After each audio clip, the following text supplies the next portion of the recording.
1절을 한번 보시겠습니다. 9장 1절.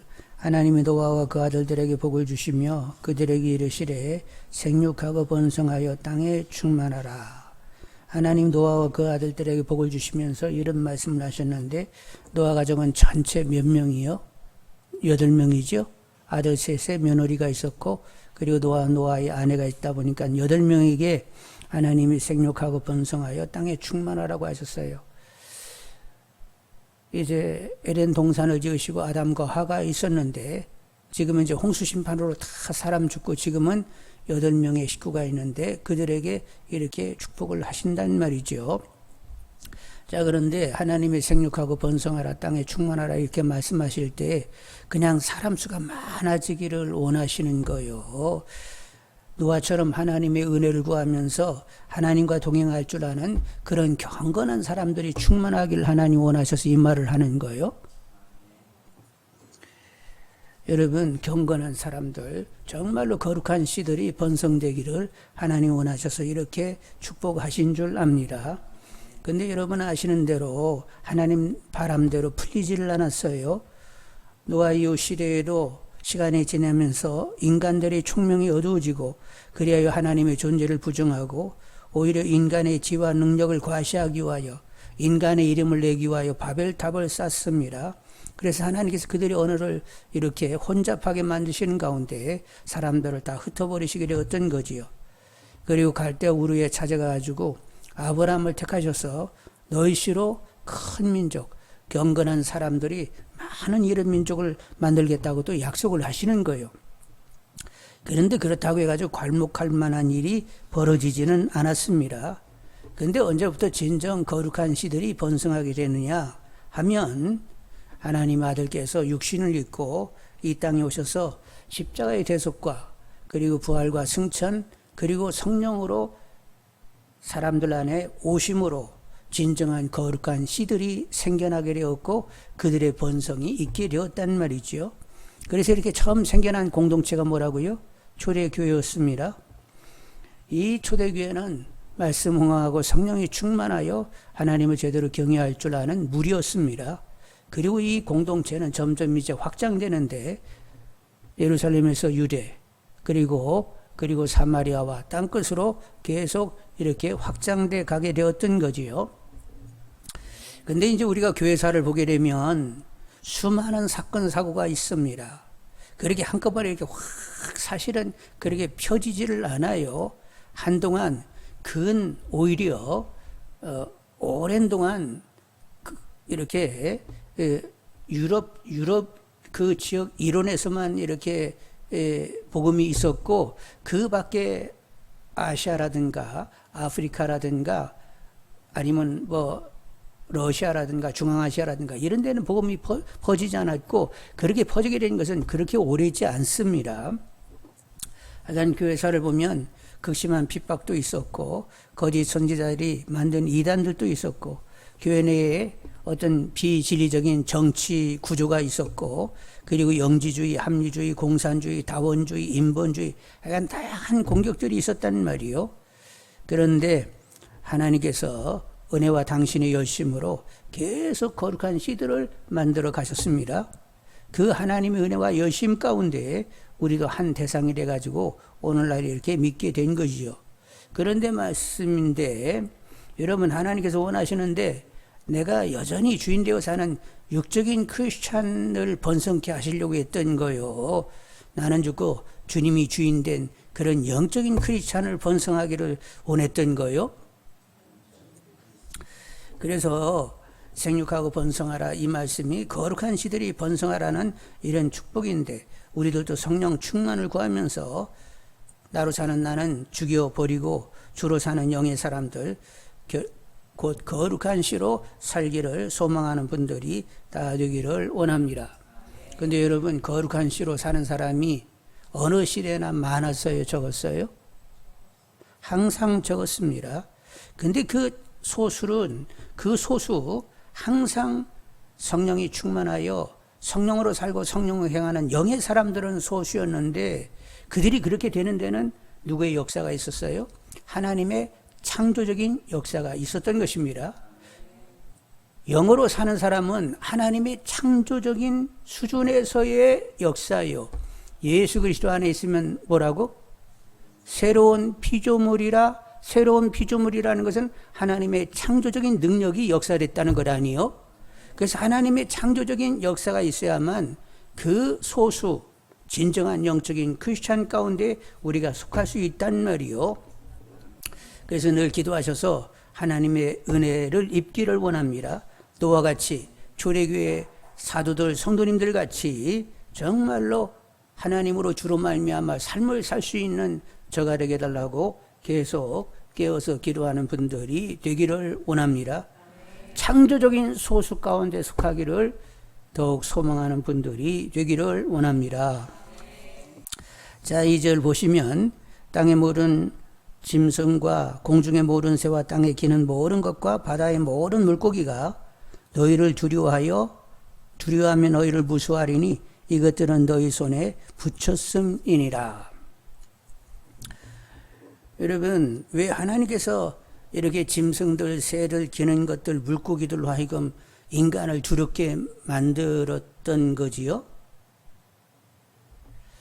일단은 먼저 인간의 심성이 왜곡됐다는 것을 여러분 아셔야 되겠는데, 아담이 범죄한 다음에 아담의 큰아들 카인이 누구를 돌로 때려 죽였어요? 자기 동생을 돌로 때려 죽였단 말이요. 그래서 아담이 범죄했더니 인간의 이 심성이 완전히 깨져버렸습니다. 인간의 심성이 깨질 때에 다른 짐승, 새, 이런 기는 것들, 그런 것들도 다 함께 깨져 버리고 말았던 거예요.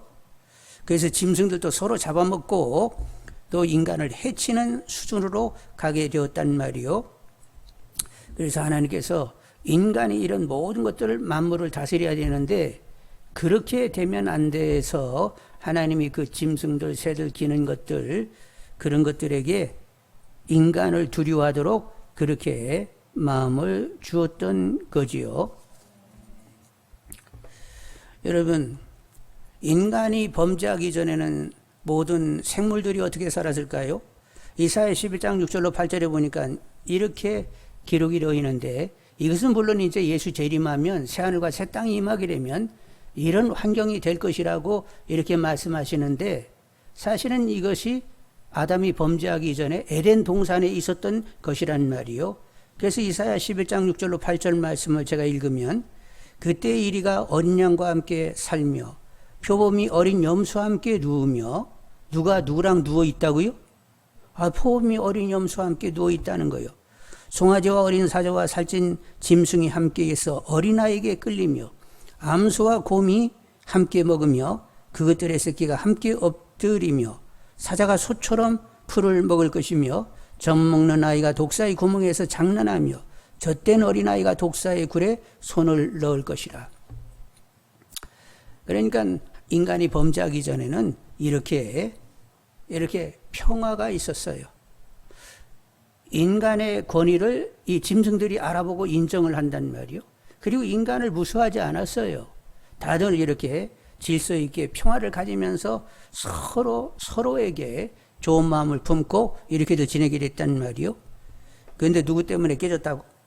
아담이 범죄한 다음에 그냥 인간의 심성도 깨질 뿐만 아니라 모든 생물들도 다 깨져가지고 서로 잡아먹고 인간을 해칠 수 있게 되니까 그들에게 인간을 두려워하게 하는 이런 마음을 주셨단 말이요. 그래서 말씀인데, 우리만 주님의 재림을 기다리는 것이 아니라 피조물들도 주님의 재림을 기다리고 있는 것입니다. 로마서 8장 19절 21, 22절에 보면 그렇습니다. 피조물이 고대하는 바는 하나님의 아들들이 나타나는 것이니 그 바라는 것은 피조물도 썩어짐의 종로로 탄 데서 해방되어 하나님의 자녀들의 영광의 자유에 이르는 것이니라. 피조물이 다 이제까지 함께 탄식하며 함께 고통을 겪고 있는 것을 우리가 아느니라. 믿는 사람은 알아야 되는 거요. 우리들 때문에 막 피조물들이 탄식하며 언제 하나님의 아들들이 제대로 하나님을 아는 사람들이 나타날까 하고 그냥 피조물들이 기다린다는 거요.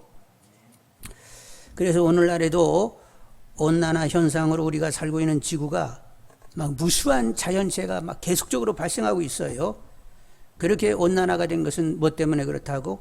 하나님을 몰라라는 인간들의 탐욕으로 기후 조건이 망가져가지고 계속 그렇게 되고 있단 말이요. 하여간 많은 사람들이 하나님께로 돌아와야 됩니다. 그리고 자연을 사랑하고 어떻게 하나님 앞에서 이 자연을 관리할 수 있을지 이렇게 지혜를 모으는 이런 역사들이 나타나야 된단 말이요.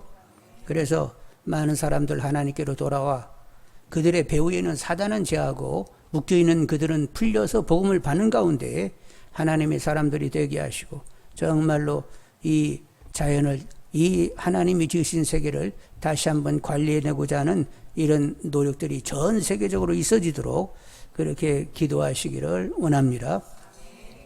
자, 이제 3절로 6절을 보시게 되면 모든 산 동물은 너희 먹을 것이 될지라 채소같이 내가 이것을 다 너희에게 주노라. 그러나 고기를 그 생명되는 피째 먹지 말 것이니라. 내가 반드시 너희의 피 곧 너희의 생명의 피를 찾으리니 짐승면 그 짐승에게서 사람이나 사람의 형제면 그에게서 그의 생명을 찾으리라.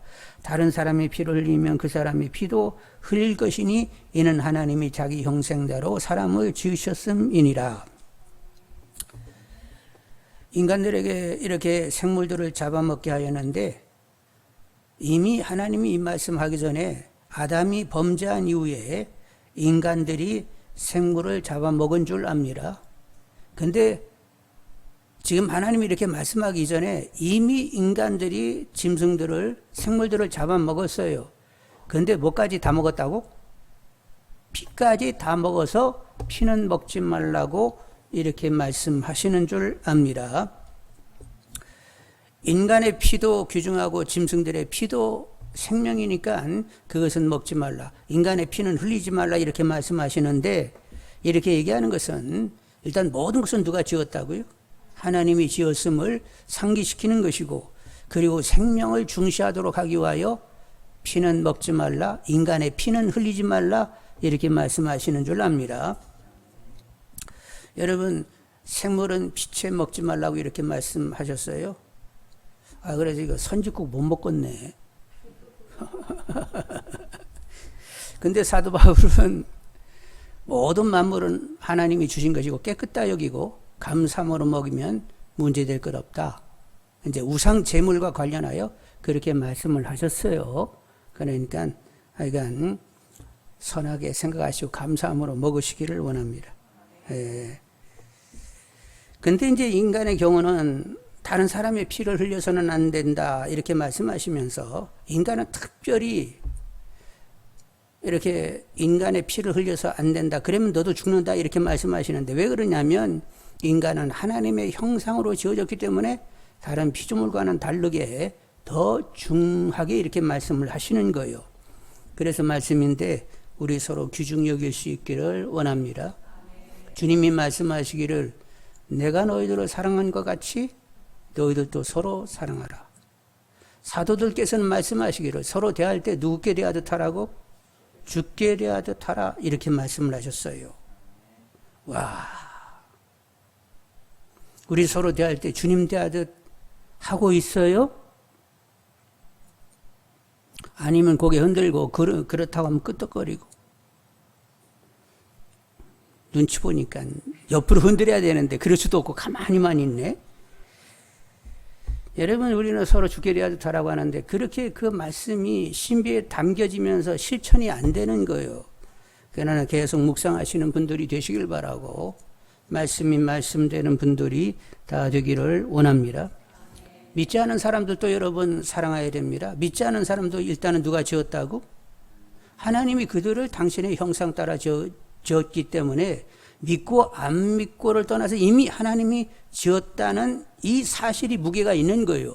그래서 믿지 않은 사람들도 여러분 귀하게 여길 수 있는 분들이 되기를 원합니다. 길거리 가면서 믿지 않은 사람들 막 이렇게 길거리 지나가고 있으면 그중에 믿는 사람도 있지만 막 사람들이 지나가면 하나님을 알게 하시고 저들도 행복하자고 저렇게 걷고 있는데 하나님을 알아서 제대로 행복한 사람이 되게 해달라고 한마디씩 이렇게 던질 수 있는 분들이 되기를 원합니다.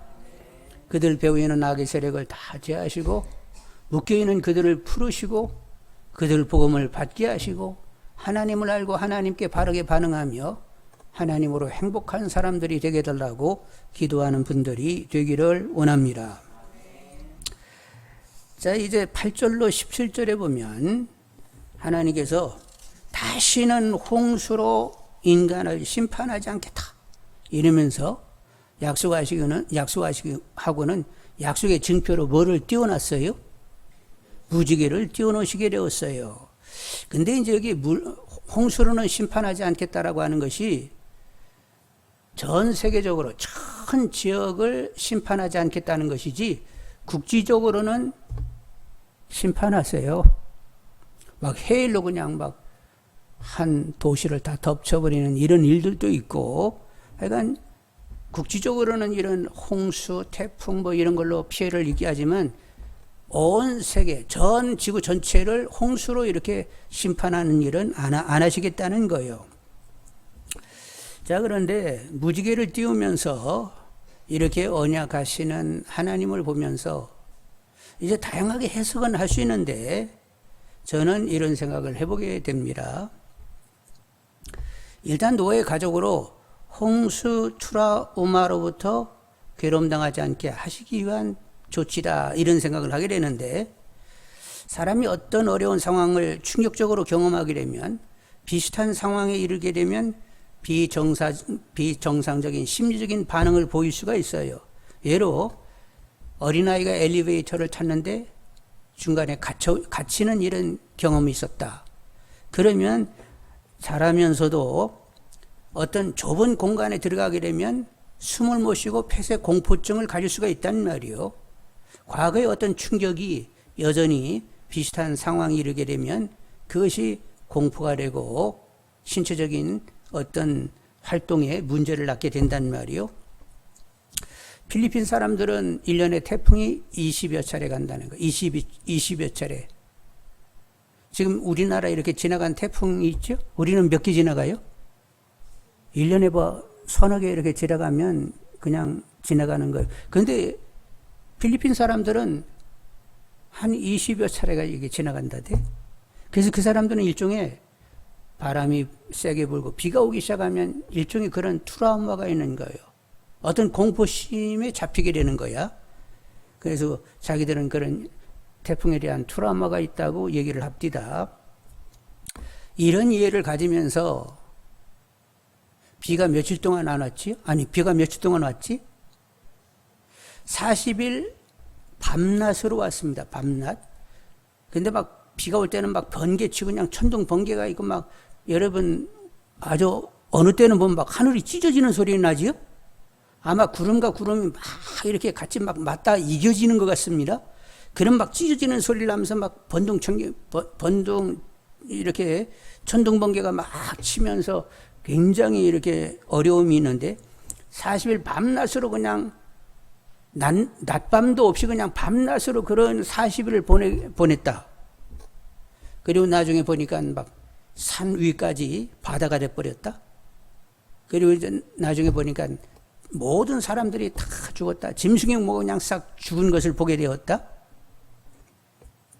그러면 그것이 충격이 되겠어요, 안 되겠어요? 그래서 비가 오고 번개가 칠라치면 일종의 어떤 그런 공포심에 잡혀 가지 않았을까. 그래서 하나님께서 그 두려움을 없애주기 위하여 무지개를 띄우면서 앞으로 홍수 심판은 없어, 이렇게 얘기하신 것이 아닌가 싶습니다. 그래서 여러분, 무엇으로 여러분이 두려움이 있으면 어떻게 돼요? 무엇이 되었든 간에 기도와 간구로 하나님께 감사함으로 아뢰면 어떻게 하신다고?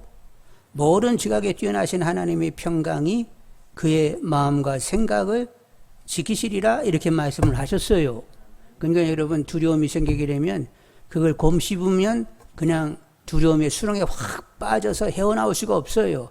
그래서 두려움이 딱 생기면, 염려, 근심이 있으면 어떻게 하라고? 고개를 들어서 하나님께 기도하게 되면 하나님께서 모든 사정을 이미 아시잖아요. 그런 어떤 어려운 사정도 누가 허락했다고? 하나님이 허락하셨기 때문에 하나님 우리를 능히 건져내실 수 있는 거예요.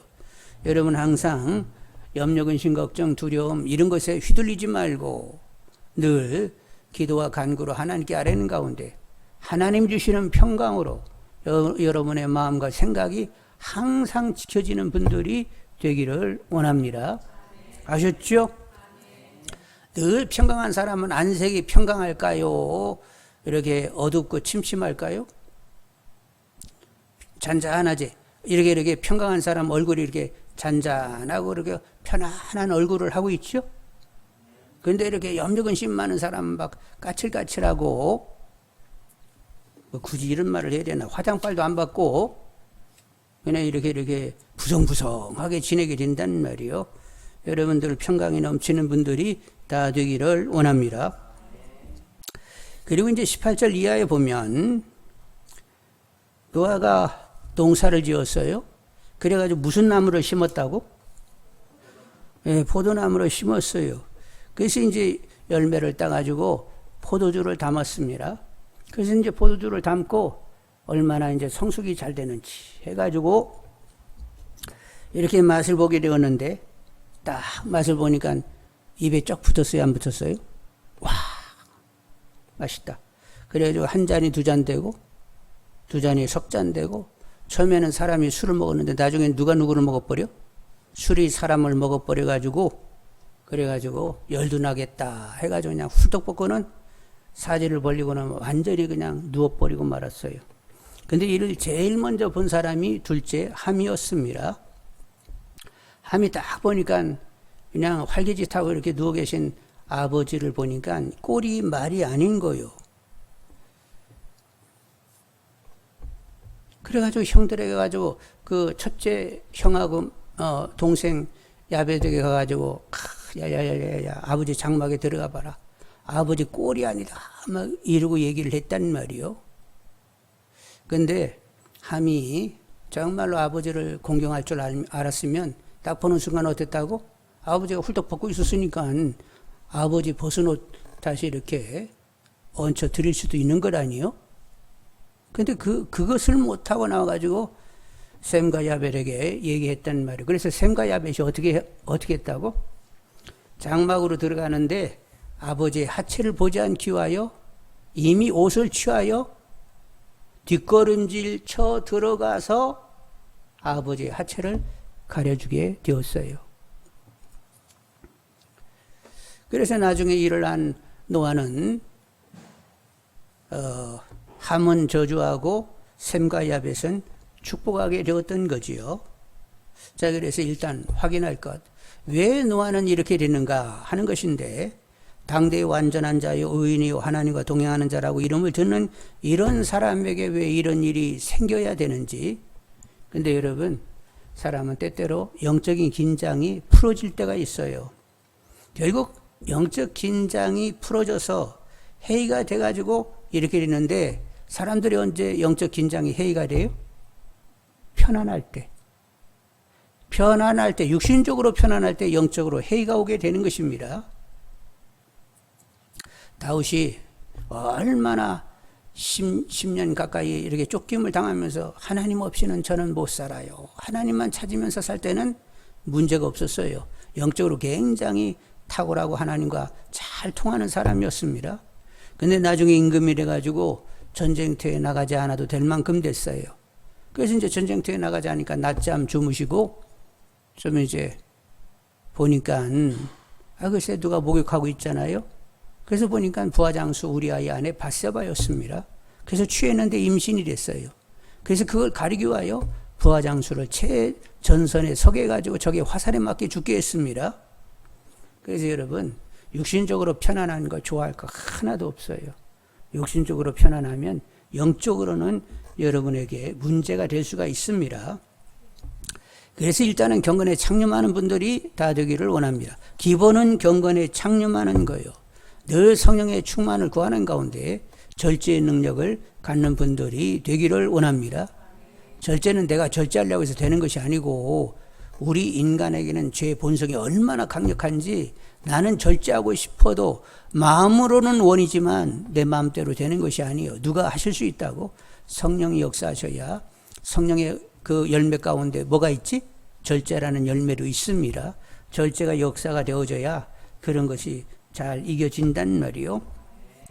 그래서 이제 경건 생활에 창념하시면서, 근데 이제 경건 생활을 창념 못하게 되면 곤고가 우리에게 올 수가 있어요. 그것도 누가 허락하시는 거예요? 하나님이 허락하시는 것이고, 영적으로 깨어있게 하기 위하여 곤고를 허락하신단 말이요. 그래서 여러 가지 시험을 만나거든 어떻게 여기라고? 온전히 기쁘게 여기라고. 시련을 당하면 온전히 기쁘게 여기라는 거예요. 그래서 계속 기도하다 보면 구비하여 조금도 부족함이 없는 영적으로 온전함으로 다시 회복이 되는 거지요. 그래서 여러분 언제나 하여간 하나님을 의식해내는 분들이 되기를 원합니다. 하나님은 불꽃 같은 눈으로 우리를 보고 계세요. 그분의 눈이 항상 의식되는 분들이 되면 신앙에 문제가 없습니다. 근데 그분이 의식이 안 된다는 거예요. 나를 보고 계신 하나님이 의식이 안 되는 거예요. 내 속 중심까지 뚫어보고 계신 하나님을 의식하지 못하니까 적당하게 그냥 내가 알아서 삶을 산단 말이요. 하나님의 시선이 의식되는 것, 이거 영적인 것입니다. 여러분 영적으로 탁월한 분들이 되시길 바라고, 하나님 앞에서 바르게 처신하는 분들이 다 되기를 원합니다. 그리고 이제 이 노아와 관련하여 자식들과의 관계인데, 여러분 누가 이렇게 잘못했을 때 그것에 어떻게 반응하느냐에 따라서 축복이 될 수도 있고 저주가 될 수도 있다는 것을 아세요? 그 사람이 잘못했다 할지라도 반응을 어떻게 하느냐에 따라서 내게 복이 될 수도 있고 저주가 될 수도 있다는 것을 아시기를 원합니다. 아니 그 사람이 잘못했는데요, 왜 내가 문제요? 아니요, 그 사람이 잘못했어도 내가 어떻게 반응하느냐에 달려 있다니까요. 둘째 함은 아버지의 수치를 이렇게 드러내면서 형들에게 얘기했습니다. 이는 아버지를 공경하지 않는 것이고 하늘이 허락하신 그 권위, 아버지는 하늘이 허락한 권위요, 권위를 존중하지 않아가지고 저주를 받았단 말이요. 근데 셈과 야벳은 어떻게 했다고? 아버지의 허물을 덮었습니다. 그것은 아버지를 사랑하고 공경하는 거예요. 하나님이 세운 권위를 존중한 것이죠. 그래서 이 셈과 야벳은 복을 받게 되는데, 셈과 야벳 가운데 누가 더 주도적이었어요? 셈이 주도적이었습니다. 그래서 셈이 하나님 여호와를 찬송하리로다, 이렇게 노아가 얘기한단 말이요. 그래서 이런 문장을 볼 때 셈이 주도적으로 그 일을 했다, 이렇게 생각이 드는 거예요. 그래서 노아가 셈이 하나님 여호와를 찬송하리로다 이렇게 말하고 있는 거 보면 셈이 주도했는데, 하여간 셈과 야벳은 다 자기 아버지를 공경했단 말이요. 여러분 누군가 문제가 보일 때 성경적으로 바르게 반응하여 복을 누릴 수 있는 분들이 다 되기를 원합니다. 여러분에게 묻는데, 누가 문제 있을 때, 특히 우리 교회 성도님이 문제 있을 때 비판하고 헌고하는 편입니까? 아니면 그를 위해 기도해 주는 편입니까? 우리 교회는 누가 문제 있다고 말을 많이 내는 이런 교회입니까? 그렇게 누구를 이렇게 문제 있다고 말은 적고 서로 기도해 주니라고 조용한 교회입니까?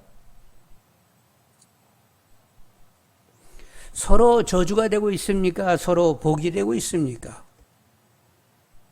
여러분 질문의 답을 가지고자 하는 분들이 다 되시길 바라고, 주님이 세우시는 교회이기를 원합니다. 우리 교회는 소리 나지 않는 교회가 되기를 원합니다. 자, 오늘 말씀을 여러분이 이제 기억하시면서 이제 기도를 해야 되겠는데, 한 가지, 하나님은 노아를 상대해 주셨어요. 노아를 상대해 주셨어요. 오늘날 하나님은 우리를 당신의 자녀 삼고 상대해 주고 계시는 줄 압니다. 이건 은혜요, 은혜 아니에요? 로마서 1장에 보면 하나님이 어떤 사람들은 그냥 내버려 두사, 그래서 신경을 꺼버린 사람들이 있어요. 근데 우리에게는 하나님이 신경을 안 끄셨어. 아직도 계속 우리에게 변화를 주시기를 그렇게 원하고 계시단 말이요. 그런 하나님 앞에 나도 어떻게 하면 하나님을 상대하여 바르게 반응할 수 있을까? 이런 생각이 커지는 분들이 되기를 원합니다. 그래서 하나님께 바르게 반응하면서 하나님이 정령 누려지는 분들이 다 되기를 원합니다. 그래서 늘 은혜와 감격이 있는 분들이 다 되시기를 원합니다. 이렇게 사는 것이 제대로 사는 거요. 약간 제대로 하나님 앞에서 삶이 영이 되기를 원합니다.